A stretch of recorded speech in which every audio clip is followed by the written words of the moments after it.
আজকে গিয়েছিলাম ডানকুনি মিডিল্যান্ডে রিপোর্ট করতে পিটালিকো। সেখানে গিয়ে আমার ব্যবস্থাপনা মোটেও ভালো লাগেনি। তারা আগে টাকা পেমেন্ট করে নিল। তারপর যখন ইউএসজি রুমে গিয়েছিলাম সেখানে আমি ডাক্তারকে জিজ্ঞাসা করলাম যে আমার হাজব্যান্ডকে অ্যালাউ করতে। তখন ডাক্তারবাবু বললো এখানে হাজব্যান্ড অ্যালাউ না। তখন আমি বললাম যে আমি যেখানে রিপোর্ট করতাম সেখানে তো হাজব্যান্ড অ্যালাউ থাকতো। তখন আমাকে ডাক্তারবাবু বললো এটা দিদির রাজ্য, এখানে হিসাব হয় না। ডাক্তারের কি উচিত হয়েছিল একটা পেশেন্টকে এইভাবে বলা।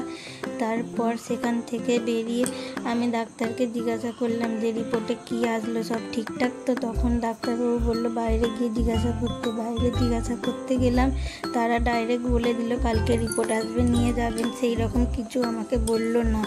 আমি আগে যেখানে রিপোর্ট করতাম সেখানে বলে দিত রিপোর্ট ঠিকঠাক আছে কিনা এবং সঙ্গে সঙ্গে রিপোর্ট দিয়ে দিত। এখানের ব্যবস্থাপনা মোটেও ভালো না। আমার হাজব্যান্ড মন দিয়ে বিল দেখছিল সব ঠিকঠাক নিয়েছে কিনা।